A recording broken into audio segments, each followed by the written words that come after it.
जो व्यक्ति यदि 20 लाख पे तय होता है तो 20 लाख कमाएगा, उसको आरक्षण का लाभ नहीं दिया जाएगा, चाहे वो एसटी हो चाहे एसी हो। ओबीसी में ये पहले से लागू है। ओबीसी का आरक्षण सन 1992 में आया, तो 92 में सुप्रीम कोर्ट ने ही क्रीमिलेयर लगा करके क्लियर किया, और सुप्रीम कोर्ट ने आरक्षण को दिया कि नहीं, ओबीसी को भी आरक्षण मिलना चाहिए। तो उसी समय क्रीमिलेयर लागू हो गया, जो आज तक चल रहा है। 1992 में 1 लाख रुपया तय किया गया था कि जो उनको भी आरक्षण से वंचित करना है तो वह वही लोग होंगे जिनका इनकम 1 लाख होगा। तो 1992 की बात है, लेकिन वो बढ़ते बढ़ते आज कितना हो गया, 8 लाख हो गया कि जो 8 लाख कमाएगा उनको आरक्षण का लाभ नहीं दिया जाएगा। तो उसी तरह से एससी और एसटी में भी सुप्रीम कोर्ट ने कहा कि लागू होना चाहिए। कर्नाटका का तमिलनाडु का मामला है, काफी दिनों से पेंडिंग था, उसी पे सुप्रीम कोर्ट ने जजमेंट दिया और पूरे देश में ये कहा कि एससी एसटी ओबीसी में बंटवारा भी होना चाहिए और सारे जगहों पे क्रीमिलेयर लागू भी होना चाहिए। अब आप कल्पना करिए कि यदि एसटी का व्यक्ति, आप एसटी के लोगों के बीच में जाइए और उनसे क्रीमिलेयर और आरक्षण के बारे में बताइए, तो निश्चित एसटी में भी बहुत सारे लोग हैं जो एक तरफा लाभ लेते आ रहे हैं। जब से एसटी का आरक्षण मिल रहा है, कुछ ही लोग उस पूरे एसटी के आरक्षण के लाभ को लेते हैं। अब बहुत सारी ऐसी जातियां हैं, बहुत सारे लोग ऐसे हैं जो एसटी का आरक्षण 75 वर्षों में आज तक नहीं ले पाए। वही स्थिति एससी में भी। एससी में मायावती जी हैं, एससी में चिराग पासवान जी हैं, एससी में अठावले जी हैं, एससी में मुर्मू जी हैं, एससी में इनके तरह लाखों लोग हैं जो 75 साल से एससी का मलाई अकेले खा रहे हैं। तो सुप्रीम कोर्ट ने कहा ये सारे मलाईदारों को वहां से हटा दिया जाए।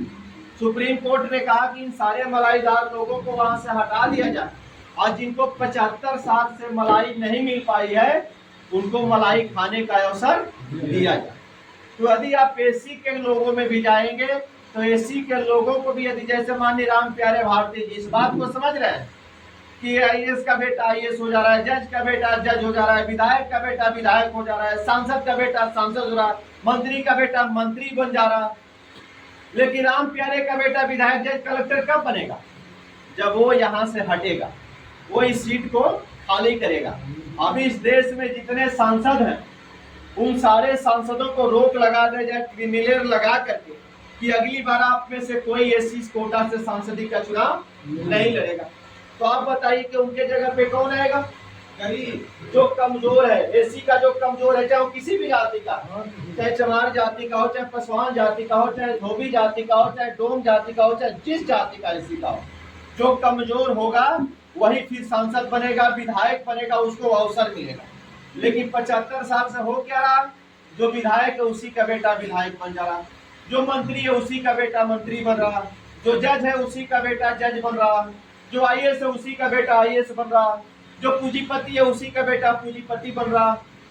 तो इसलिए सुप्रीम कोर्ट ने कहा कि इसमें भी क्रीमिलेयर लागू होना चाहिए और जितने मजबूत लोग हैं, जिनकी गर्दन मोटी हो गई है काजू किशमिश दूध बादाम खा पी करके, उनको आरक्षण से वंचित किया जाए, और जो दबे कुचले लोग हैं, कमजोर लोग हैं, जो अपने पैरों पे खड़े नहीं हो पा रहे हैं, उनको अवसर दिया जाए।